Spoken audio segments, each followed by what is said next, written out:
இனிய பெரிய உறவுகளே, இது முக்கியமான ஒரு பதிவு. சரிங்களா? முருகனுக்கு வந்து பச்சை ஆடை கொடுத்துங்க. சரிங்களா? ஏன்னு கேட்டிங்கன்னா, அவர் பச்சை சாந்தின்னு சொல்லி திருச்செந்தூரில் அது ஒரு நாள் முக்கியமான நாளாக எடுத்து பண்ணுறாங்க.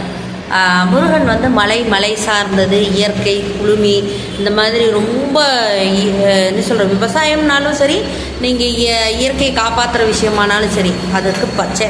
அதனால் முருகனை சீக்கிரமாக விரைவாக நெருங்கிறதுக்கு, ஐயப்பனுக்கு எப்படி கருப்பு தான் அப்படிங்கிறது இருக்குமா சொல்கிறீங்களா? அதே மாதிரி முருகனுக்கு பச்சை தாங்க ரொம்ப பிடிச்சமான ஒரு விஷயம்.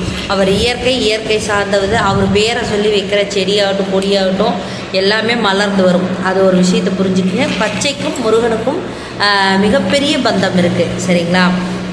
பெருமாளுக்கு அப்படின்னு சொல்லி சொல்லும்போது ராமரை கும்பிட்றோம், பெருமாள் கும்பிட்றோம், அவங்களாம் அக்னி வெடிவானவங்க. பெரும்பாலும் அதை வந்து நம்ம சொல்லுவோம் இல்லையா, ஐயோ ரங்கராமர் எரிச்சிருவார் அப்படி இப்படின்னு. அதனுடைய குறிப்பை சொல்கிற மாதிரியான இதுதான் காவி உடை. ஓகேங்களா? அது காவிலேயே 2 விதமான காவிகள் இருக்குது. ஆனால் பெருமாளுக்கு அப்படிங்கும்போது கொஞ்சம் அரக்கு மஞ்சள் மாதிரி இருக்கிறது, அரக்கு ஆரஞ்சில் இருக்கிற மாதிரி இருக்கிற கலரில் தான் துணிமணி ஊற்றுவாங்க.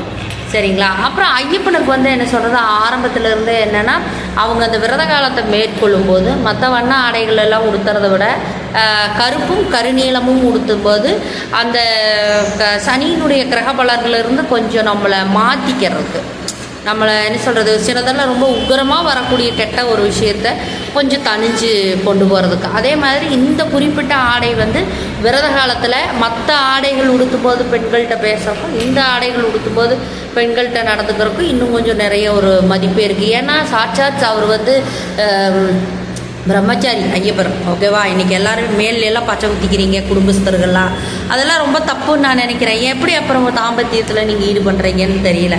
சரி, அது போகட்டும், அது உங்களுடைய கர்மாவின் பலன், அதை பற்றி பேசுகிறதில்ல. ஆனால் அந்தந்த தெய்வங்களுக்கு அந்தந்த ஆடைகள் வந்து ஒரு நெருக்கத்தை ஏற்படுத்தும், ஒரு விளக்கத்தை ஏற்படுத்தும். அதிலேருந்து நீங்கள் ரொம்ப மாறி யார் வேணாலும் காவி உடுத்திக்கலாம், யார் வேணாலும் இது பண்ணிக்கலாம், யார் வேணாலும் அதை பண்ணிக்கலாம் அப்படின்னு சொல்லிட்டு ஒரு வேஷம் போடுறதா நான் நினைக்கிறேன். சில விஷயங்களை கலந்தாய்வு பண்ணி அதுபடி நடங்க. முருகனுக்கு பச்சை ஆடை தான் உகந்தது. அது ரொம்ப அவருக்கு பிடிக்கும். அதை நீங்கள் ஃபாலோ பண்ணாமல் இருக்கீங்க. சில விஷயங்களை குளிர்ச்சி எடுத்துகிட்டு போகிறத நீங்கள் அக்னி வெடிவாக எடுத்துகிட்டு போகாதீங்க. புரிஞ்சுக்கணும்.